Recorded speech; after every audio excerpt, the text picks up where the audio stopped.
പ്രതിസന്ധി നേരിടുന്ന ചെറുകിട ഇടത്തരം സ്ഥാപനങ്ങളുടെയും കെട്ടിട ഉടമകളുടെയും ആശങ്കകൾ അകറ്റണമെന്ന് city merchants association.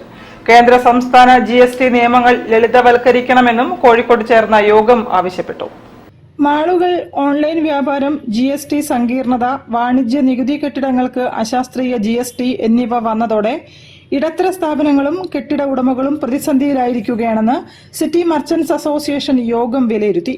2017 GST ആവിഷ്കരിക്കുമ്പോൾ India മുഴുവൻ ഒറ്റ നികുതി, ഒരേ വില, ഉൽപ്പന്നങ്ങൾക്ക് വില കുറയും, സർക്കാരുകൾക്കും നികുതിദായകർക്കും ഒരുപോലെ ഗുണകരം എന്നീ പ്രഖ്യാപനങ്ങളായിരുന്നു ഉണ്ടായിരുന്നത്.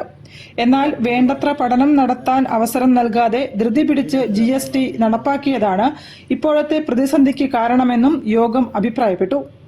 രക്ഷാധികാരി ഷവലിയർ C. ചാക്കുണ്ണി യോഗം ഉദ്ഘാടനം ചെയ്തു. പ്രസിഡന്റ് KP സുധാകരൻ അധ്യക്ഷനായിരുന്നു. GST ഡിപ്പാർട്ട്മെന്റ് ഇപ്പോൾ ഏർപ്പെടുത്തിയിട്ടുള്ള ഈ വാടകയ്ക്കുള്ള GST അതിനെ പറ്റിയിട്ട് ഒട്ടനവധി വ്യാപാരികൾക്ക് വളരെ ഡൗട്ടുണ്ട്.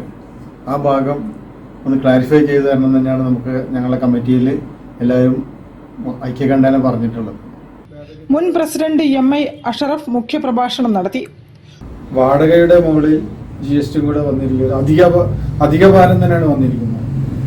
അപ്പോൾ അത് സംബന്ധിച്ച് ചർച്ച ചെയ്യുകയും ഒരു പരിഹാരം കണ്ടെത്തുന്നതിന് വേണ്ടിയുള്ള കാര്യങ്ങളാണ് സിറ്റി മർച്ചന്റ് അസോസിയേഷൻ നിലവിൽ തീരുമാനിച്ചിട്ടുള്ളത്. Joshi Paul, KV Mehboob, Babu Lazar, MN Ullasan, CC Manoj, CK Babu, Novex, CK Mansoor എന്നിവരും സംസാരിച്ചു. News bureau, Kozhikode. വാർത്തകളിൽ ഒരു ഇടവേള കൂടി. ക്യാൻസറിനെതിരെ പൊരുതാനായി കാലിക്കറ്റ് സിറ്റി സർവീസ് സഹകരണ ബാങ്കും MVR ക്യാൻസർ സെന്ററും സംയുക്തമായി അവതരിപ്പിക്കുന്ന ക്യാൻസർ ചികിത്സാ സഹായ പദ്ധതിയാണ് മാസ് കെയർ.